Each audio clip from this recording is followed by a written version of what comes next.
Basavaraj sir, ಈಗ ದರ್ಶನ್ ವಿಚಾರವನ್ನು ನಾವು ಮತ್ತೆ ಮುನ್ನೆಲೆಗೆ ತರಲೇಬೇಕಾಗತ್ತೆ. ಅಂದರೆ ದರ್ಶನ್ ಮಾಡಿದ್ದು ಕೆಟ್ಟ ಕೆಲಸ ಅಲ್ಲ ಸರ್. ಈ ವಿಕೃತ ಕಾಮಿಗಳು ಈ ಭೂಮಿಯಲ್ಲಿ ಇರಲೇಬಾರ್ದು ಅಂತೇಳಿ ಒಂದು ಎರಡೆಟ್ಟು ಹೊಡೆದು ಆತ ಸತ್ತೋದ ಹೊಡೆದಿದ್ದಕ್ಕೆ.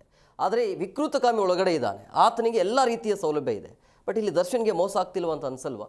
ದರ್ಶನ್ ಮೇಲೆ ಅಥವಾ ದರ್ಶನ್ ಟಾರ್ಗೆಟ್ ಆಗ್ತಿದ್ರ ಅಂತ ಅನ್ಸುತ್ತಾ ಹೇಗೆ? ಮನಸ್ಸಿನಲ್ಲಿ ಬರ್ತದೆ, ಏನು ಪಾಪ ಅವನೇನು ಪಾಪ ಮಾಡಿದ್ದಪ್ಪ, ಇಷ್ಟೊಂದು ಅವ್ನಿಗೆ ತೊಂದರೆ ಕೊಡ್ತಾರೆ, ನೆಟ್ಟಿಗೆ ಹಾಸಿಗೆ ಕೊಡೋದಿಲ್ಲ, ದಿಮ್ ಕೊಡೋದಿಲ್ಲ, ಎಲ್ಲಕ್ಕೂ ಕೋರ್ಟ್ ಆರ್ಡ್ರು, ಎಲ್ಲಕ್ಕೂ ಪೊಲೀಸ್ ಮ್ಯಾನ್ಯುವಲ್ಲು. ಮತ್ತು ಇವ್ರಿಗೆ ಯಾವ ಕೋರ್ಟ್ ಆರ್ಡ್ರು, ಯಾವ ಮ್ಯಾನ್ಯುವಲ್ ಇದೆ ಇವರಿಗೆ? ಟೆರರಿಸ್ಟಿಗೆ ಮಾಡಬೇಕು ಅವೆಲ್ಲ ಆರ್ಡ್ರ್ ಇದ್ದಾವೆ, ಮ್ಯಾನ್ಯುವಲ್ ಇದ್ದಾವೆ. ಅವನಿಗೆ ವಿಕೃತ ಕಾಮಿ, ವಿಕೃತ ಕೊಲೆಗಾರ, ಅವನಿಗೇನಿದೆ? ಅವನು ಹೀಸ್ ಆಲ್ಸೋ ಎಂಜಾಯ್, ಅವನು ಎಂಜಾಯ್. ಇವನೇನು ಪಾಪ ಮಾಡಿದ್ದಾನೆ? ಅವನಂಗೆ ಟೆರರಿಸ್ಟಾ? ಇವ ಟೆರರಿಸ್ಟ್ ಅಲ್ಲಲ್ಲ. ಇದು ನೋಡಿದ್ರೆ ಪಾಪ ಅನ್ನಿಸ್ತದೆ, ಅವಂಗೇನೋ ಭಾಳಷ್ಟು ಅನ್ಯಾಯ ಆಗಿದೆ ಅಂತ ಅನ್ನಿಸ್ತದೆ. ಇದು ಯಾಕೆ ಹಿಂಗಾಯಿತು ಅಂದರೆ ವ್ಯವಸ್ಥೆ, ಇವಾಗಲೇ ವ್ಯವಸ್ಥೆ ಬಗ್ಗೆ ಹೇಳಿದ್ರಲ್ಲ, ನಮ್ಮ ಕಾಲದಲ್ಲಿ ಜೈಲಿದ್ದು, ಆ ಜೈಲಿನಲ್ಲಿ ಕತ್ತಲು ಕೋಣೆ ಅಂತಿದ್ರು. ಕತ್ತಲು ಕೋಣೆಯಲ್ಲಿ ಒಂದು ಅಲ್ಯೂಮಿನಿಯಂ ಒಂದು ಪಾತ್ರೆ ಇರ್ತಿತ್ತು, ಒಂದು ಚಂಬು ಇದ್ರದ್ದು, ಅದು ಅಲ್ಯೂಮಿನಿಯಮ್ದೇ ಚಂಬು. ಆ ಚಂಬು, ಅದೇ ಚಂಬುನೇ ಲ್ಯಾವೆಟ್ರಿಯಲ್ಲಿ ಇರ್ತಿತ್ತು, ಅದೇ ಸ್ನಾನ ಮಾಡೋದು, ಅದರದಲ್ಲಿ ನೀರು ಕುಡಿಯೋದು, ಅದೇ ತಟ್ಟೆನೇ ಊಟ ಮಾಡೋದು, ಅಲ್ಲೇ ಇಡೋದು, ಅವನೇ ತೊಳ್ಕೊಬೇಕು, ಎಲ್ಲ ಅಲ್ಲೇ, ಬಾತ್ರೂಮ್ ಅಲ್ಲೇ, ಲ್ಯಾವೆಟ್ರಿಯಲ್ಲಿ, ಎಲ್ಲನೂ ಅಲ್ಲೇ. ಸೊ ಇಷ್ಟೊಂದು ಅದು 5-5:30 ಆಯ್ತಂದರೆ ಗೊಯ್ಯಿ ಅಂತ ಇಡೀ ಸೊಳ್ಳೆಗಳು ಅವನಿಗೆ ಇಡೀ ಮೈ ತುಂಬ ಮುಕ್ಬಿಡವು. ಆ ಮೈ ಮೇಲೆ ಬಟ್ಟೆನೇ ಇರೋದಿಲ್ಲ, ನಾವು ಚಡ್ಡಿ ಮೇಲೆ ಹಾಕ್ತಿರ್ತೀವಿ, ಚಡ್ಡಿ ಮೇಲೆ ಆರೋಪಿ ಹಾಕ್ತಿದ್ದೇವೆ. ಅವಾಗ ಮೈ ತುಂಬ ಕಡೋದು, ನನಗೆ ಸಾಕಪ್ಪ ಇಂಥ ಸಹವಾಸ ಬೇಡ ನಮಗೆ ಅಂತ 2 ದಿವಸ 3ನೇ ದಿವಸಕ್ಕೆ ಅವ್ನು ಉಗ್ಲಾಕೊಂಡು ಸಾಯಬೇಕು, ಆ ಪರಿಸ್ಥಿತಿ ಜೈಲು ಇರ್ತಿದ್ದು.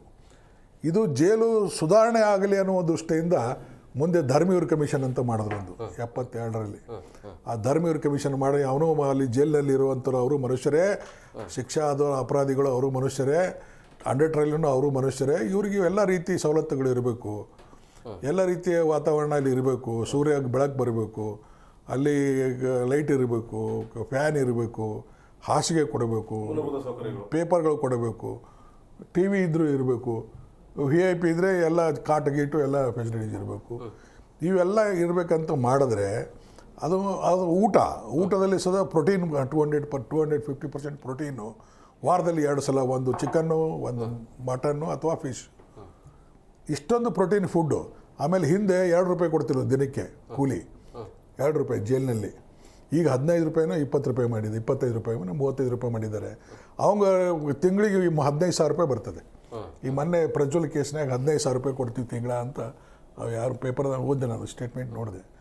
ಇಲ್ಲಿ ದುಡಿದು ಎಂಜಿನಿಯರ್ ಆಗಿ ದುಡಿಯೋನಿಗೆ 15,000 ಇಲ್ಲ, ಕಷ್ಟಪಟ್ಟು ದುಡಿಯೋನಿಗೆ ಅವನಿಗೆ 8-10,000 ರೂಪಾಯಿ ಜೀತ ದುಡಿತಾನೆ. ಅಲ್ಲಿ ಜೈಲಿನಲ್ಲಿ ಇಷ್ಟೊಂದು ಐಷಾರಾಮಿ ಜೀವನ ನಡೆಸಿ ಮೇಲೆ 15,000 ರೂಪಾಯಿ ತೊಗೋತಾನೆ. ಮತ್ತು ಇದಕ್ಕಿಂತ ಅದೇ ವಾಸಿ ಅಲ್ಲ ಅಲ್ವಾ? ಯಾವ ಉದ್ದೇಶದಿಂದ ನಾವು ಪರಿವರ್ತನೆ ಆಗಲಿ, ಅವನು ಸುಧಾರಣೆ ಆಗಲಿ ಅನ್ನೋಂಥ ನಾವು ಉದ್ದೇಶದಿಂದ ನಾವು ಮಾಡಿದ್ರೆ, ಇವನ್ ಕಾನೂನು ಹಾಗೆ, ಜೈಲೂ ಹಾಗೆ, ಎಲ್ಲನೂ ಮಾಡಿದ್ರು, ಒಳ್ಳೆ ಐಷಾರಾಮಿ ವ್ಯವಸ್ಥೆ ಮಾಡಿದ್ರು. ಬಟ್ ಅದ್ರ ಸಫಲ ಆಗಲಿಲ್ಲಲ್ಲ, ಅದ್ರ ದುರುಪಯೋಗನೇ ಜಾಸ್ತಿ ಆಗಿಬಿಟ್ಟಿದೆ. ಈ ಕಾನೂನು ಹಾಗೇನೆ, ಕಾನೂನು ಅವನು ಅಪರಾಧಿ ಮನೋಭಾವ ಬದಲಿ ಆಗಲಿ ಅನ್ನೋ ದೃಷ್ಟಿಯಿಂದ ನಮ್ಮಲ್ಲಿ ಗಲ್ಫ್ಸ್ ಕಂಟ್ರಿಯಲ್ಲಿ ಹೇಗಿದೆ, ಕಳ್ತನ ಮಾಡಿದ್ರೆ ಕಟ್ ಮಾಡು, ರೇಪ್ ಮಾಡಿದ್ರೆ ಕಲ್ಲು ಓದಿ ಸಾಯ್ಬಡಿ. ಸೊ ಇವೆಲ್ಲ ಕಠಿಣ ಕಾನೂನುಗಳಿದ್ದಾವೆ. ನಮ್ಮಲ್ಲಿ ಹಾಗಿಲ್ಲ, ನಾವು ಸುಧಾರಣೆ ಆಗಿ ಚಾನ್ಸ್ ಕೊಟ್ಟರೆ ಅದು ಸದಾ ದುರುಪಯೋಗ ಆಗ್ತಾ ಇದೆ.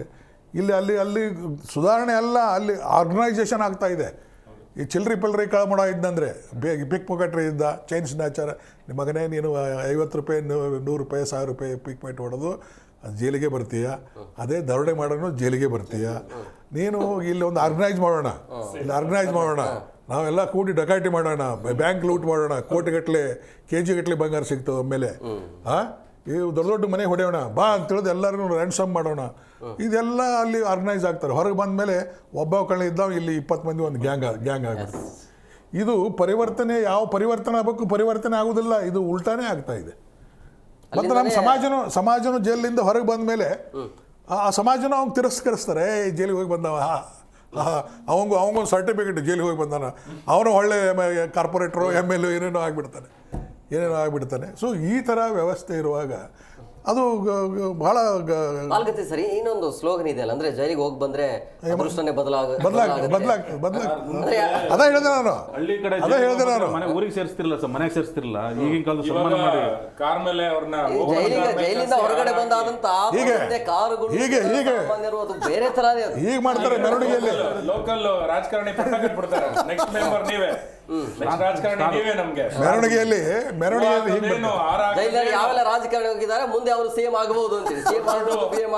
ಏನ್ ಕೆಜಿ ಗಟ್ಲೆ ಅದೇನೋ ಆಪಲ್ ಮೋಸಂಬಿ ಆಹಾರಗಳು ಹಾಕೋದೇನೋ ಏನ್ ಮಾಡಿದಾರೆ ಅಣ್ಣ ಅಂತಂದ್ರೆ ಗೊತ್ತಿಲ್ಲ, ಯಾರನ್ನ ತಲೆ ಹೊಡೆದ್ಬಿಟ್ಟು ತಲೆ ಕಡ್ದು ಜೈಲ್ಗೆ ಹೋಗ್ಬಿಟ್ಟು ಬಂದಿದ್ದಾರೆ. ಇವತ್ತು ನಮ್ಮ ಮುಂದಿನ ರಾಜಕಾರಣಿ ಇವರೇ. ಜೈ ಜೈ.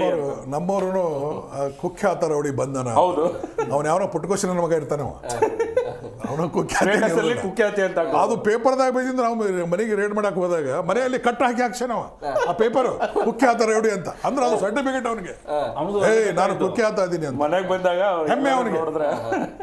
ಈ ತರ ವ್ಯವಸ್ಥೆ ಇರುವಾಗ ನೀವೇನ್ ಇಂಥವ್ರು ಅರ್ಧದಲ್ಲೇ ಜೀವನ ಕಳೀತಾರೆ ಅನ್ನೋದು ಕಾಮನ್ ಸೆನ್ಸ್ ಇರೋದಿಲ್ಲ ಸರ್ ಅವರಿಗೆ. ಜೀವನ ಅಂತೂ ಪೂರ್ತಿ ಆಗೋದಿಲ್ಲ ಇಂಥ ರೌಡಿಗಳು. ಈ ರೌಡಿಗಳ ಜೀವನ ಕಾಮನ್ ಸೆನ್ಸ್ ಇಲ್ಲ, ಕಾನೂನಿನ ಭಯ ಇಲ್ಲ. ಜೈಲಿಗೆ ಹೋದ್ರೆ ಅಲ್ಲ, ಕಾನೂನು ಭಯ ಇಲ್ಲ ಅಂದ್ರೂ ನಾನು ಅರ್ಧದಲ್ಲೇ ಇರ್ತೀನಿ. ಯಾಕಂದ್ರೆ ಒಂದು ರೌಡಿ ಅಂತ ಹೇಳಿದಾಗ ಆ ಕಡೆಯಿಂದ ಒಂದು ಗ್ಯಾಂಗ್ ಇರುತ್ತೆ, ಈ ಕಡೆಯಿಂದ ಒಂದು ಗ್ಯಾಂಗ್. ರೌಡಿಗಳ ಜೀವನ ಇರೋದು ಬೇವಲ್ಲ ಒಂದು 3-4 ವರ್ಷ.